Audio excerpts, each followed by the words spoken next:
Good day, wrestling fans. We're back with another installment of Tony Khan's Expensive Mistakes. And today we're talking about Ricochet, the human highlight reel who just jumped ship from WWE to AEW. Will he be the game changer that AEW needs? Or will he flounder in the mid-card like everyone else? Ricochet made his not-so-grand debut in Tony Khan's toy collection. And from a lackluster debut at All In London to a yawn-inducing match on Dynamite, Ricochet's AEW run is off to a start so slow that even the great Khali will tell him to pick up the pace. In this video, we're going to break down how Ricochet went from being one of the most innovative high flyers of all time to just another flippy guy who no longer stands out in any crowd. We'll examine his career trajectory, his WWE run, his AEW debut, and why he might just be Tony Khan's latest waste of six figures. Let's rewind the clock to the magical land of indie wrestling, where a young Ricochet was flipping and flopping his way through promotions like Dragon Gate, New Japan, and Lucha Underground. Now, we know the term innovative gets thrown around a lot in wrestling, but in Ricochet's case, it's actually warranted. During his Dragon Gate days, Ricochet was genuinely revolutionizing high-flying wrestling. He was pulling off moves that made other high flyers look like they were stuck in slow motion. And not only that, but Ricochet had the strength to back up his athleticism too, thus making him a fantastic all-round performer. He was leaving jaws on the floor and necks in traction, setting a new standard for aerial wrestling. Therefore, it wasn't long before a major promotion picked him up. Before we dive into Ricochet's main roster woes, let's take a moment to appreciate his run in NXT. You know, back when NXT was the cool indie kid of WWE before it got a corporate makeup and started wearing a suit to work. Ricochet debuted in NXT in 2018, and it was the perfect playground for his high-flying style.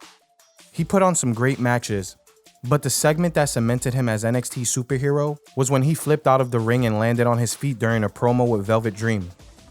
What makes this moment so good is that it established Ricochet as a badass without him saying a word. It was character development through pure athleticism, and it was glorious. This moment was NXT booking at its finest, playing to a wrestler's strength and letting their actions speak louder than words. After a short stint in NXT, Ricochet debuted on Raw in February 2019 and, probably because Vince McMahon doesn't like flippy guys anymore, almost immediately started losing. To be fair, Ricochet did win the United States Championship, have a brief run with the Intercontinental title, and even got to wear a superhero costume that made him look like a dollar store Power Ranger. He had some great tag team runs with Aleister Black and Braun Strowman, proving that sometimes two wrongs do make a right. But despite all the flip and flops, Ricochet never quite broke through that glass ceiling. It was less one and only and more one of many mid-carders. WWE seemed to recognize Ricochet's limitations early on. They kept him away from the mic and never really gave him any serious feuds. Instead, just threw him into random matches like they were playing wrestling roulette. But here's the kicker, WWE might have actually done the right thing with Ricochet. They recognized that his strength was his superhero style, so they did what any sensible company would do. They played to his strengths and hid his weaknesses. Ricochet is a visual performer, and there's nothing wrong with that. Hell, guys like Jeff Hardy and Ultimo Dragon had lucrative careers despite them rarely cutting promos. They just made up for their shortcomings by being dynamite in the ring. And that's exactly what Ricochet did. As much as some fans would love to see Ricochet main event pay-per-views, the harsh truth is that this might just be his ceiling. And you know what? That's absolutely fine. Not every wrestler can be the face of the company. The wrestling world needs solid mid-carders just as much as it needs top stars. And let's be honest, being a mid-carder in WWE is a pretty sweet gig. You're on national TV every week, you're making good money, and you're not carrying the pressure of being the company's top guy.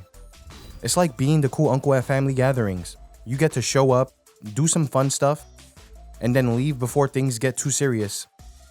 Plus, let's not forget that WWE's mid-card is still more prestigious than main eventing anywhere else. A dark match on Raw will still draw more eyeballs than headlining a TNA show. So while Ricochet's run in WWE might not have set the world on fire, it gave him a solid platform to showcase his incredible athleticism. He got to have matches with top-tier talent, win a couple of mid-card titles, and even play superhero for a while. That's a career many wrestlers would kill for. But after 6 years in WWE, Ricochet decided it was time for a change. In interviews following his WWE departure, he said, "I was on television a lot, but the quality of what I was doing wasn't there. I would have liked to do more. But it's frustrating for fans who want to see me go out there and actually do something of substance." So basically, Ricochet said he was featured on TV regularly, but wasn't happy with the quality of segments. We get it, not everything WWE produces is gold. So the takeaway from this is that Ricochet thought he could be more than a mid-card attraction, and he was going to prove it. We all knew exactly where he was headed. So in August of 2024, Ricochet debuted in AEW, the land where every ex-WWE star goes to prove they were held back, only to end up doing pretty much the same thing they did in WWE, just with fewer viewers. Ricochet made a surprise appearance at AEW's All in London as a part of their Casino Gauntlet match, which is AEW's way of cramming as many wrestlers as possible into one segment without having to bother with storylines. You'd think that Ricochet would be booked to look strong, ideally win the whole thing, but that didn't happen. Not only did a young up-and-comer Christian Cage win the match, but Ricochet's big moment was arguably overshadowed by the long-awaited return of Nigel McGuinness to the ring.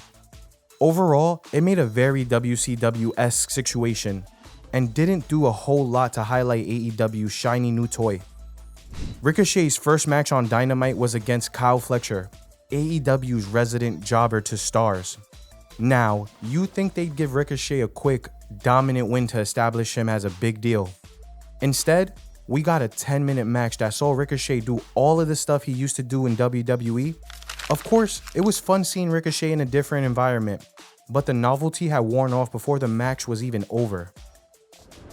Here's the thing about Ricochet in AEW. He's a high flyer in a company full of high flyers. In WWE, he stood out because he could do things most of the roster couldn't. In AEW, he's surrounded by guys like Sammy Guevara, Commander, Hologram, Pac, Ospreay, the Young Bucks. Ricochet might be the best juggler in the circus, but his talent is diminished when he's surrounded by people doing the same kind of stuff.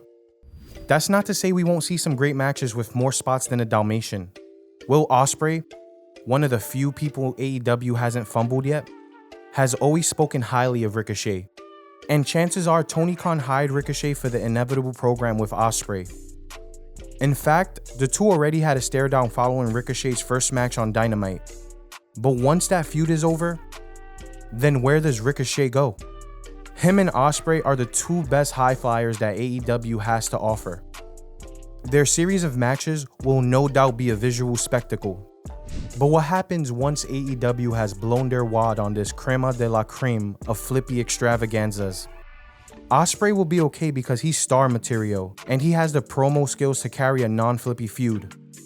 But for Ricochet, it's like peaking on your first day of high school. Everything that follows is just gonna feel like a letdown.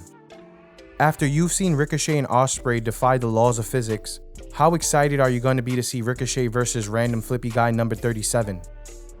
Let's circle back to Will Ospreay for a second.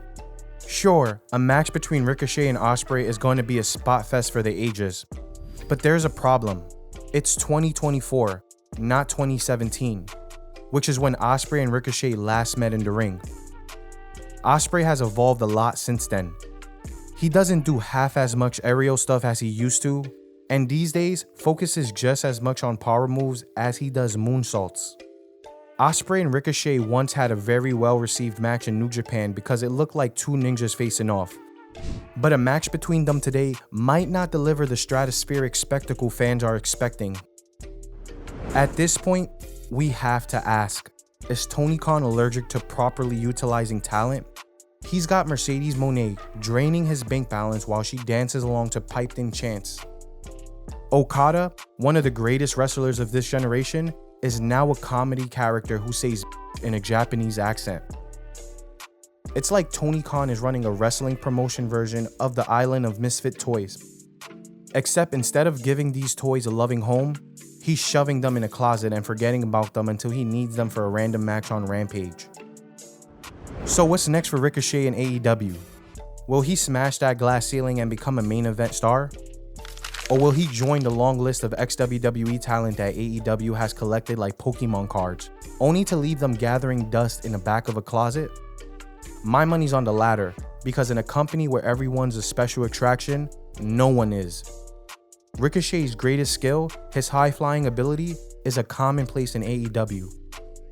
Without the character work or promo skills to set him apart, he's at risk of becoming just another guy who can do a shooting star press.